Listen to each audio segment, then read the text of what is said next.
કોંગ્રેસના રાષ્ટ્રીય ઉપાધ્યક્ષ રાહુલ ગાંધીના જન્મદિનની કોંગ્રેસ દ્વારા ઉત્સાહભેર ઉજવણી કરવામાં આવી હતી। રાષ્ટ્રીય ફ્લેગ પર કોંગ્રેસના ચહેરા એવા રાહુલ ગાંધીનો આજે 46મો જન્મદિવસ કોંગ્રેસમાં ભારે ઉત્સાહ જોવા મળ્યો। દેશભરમાં કોંગ્રેસીઓએ રાહુલ ગાંધીનો જન્મદિવસ મનાવ્યો। વડોદરામાં પણ કોંગ્રેસ અને રાહુલ ગાંધી પ્રેમીઓએ જન્મદિનની ઉજવણી કરી હતી। કોંગ્રેસના પ્રમુખ પ્રશાંત પટેલ, કાઉન્સિલર ચિરાગ ઝવેરી સહિત અગ્રણીઓની હાજરીમાં વૃક્ષારોપણ કરી રાહુલ ગાંધીના જન્મદિનને ઉજવવામાં આવ્યો હતો। આ પ્રસંગે કોંગ્રેસે રાહુલ ગાંધી દેશનું ભવિષ્ય હોવાનો દાવો કરતા રાહુલ ગાંધી પર વિશ્વાસ કાયમ રાખ્યો હતો।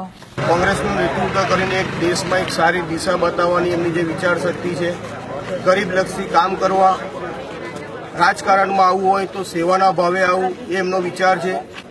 રાહુલ ગાંધીજીની વિચારથી આજે યુવાનો પોલિટિક્સમાં જોડાયા છે, એટલે એમની વિચારધારાને લઈને કોંગ્રેસ પાર્ટીને યુવાનો સમર્થન કરે છે।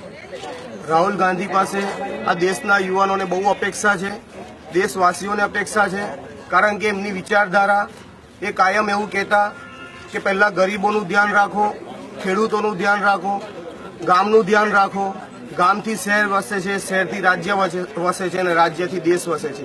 એમની જે વિચારધારા છે એ વિચારધારાને લઈને કોંગ્રેસની વિચારધારામાં લોકો જોડાય છે અને આવનાર દિવસોમાં રાહુલ ગાંધીજી દેશનું નેતૃત્વ કરે એવી કોંગ્રેસ પાર્ટીની વડોદરા શહેર કોંગ્રેસની એવી આશા છે અને એમની આશા પૂર્ણ કરે એવી ઈશ્વરને અમે પ્રાર્થના કરીએ છીએ।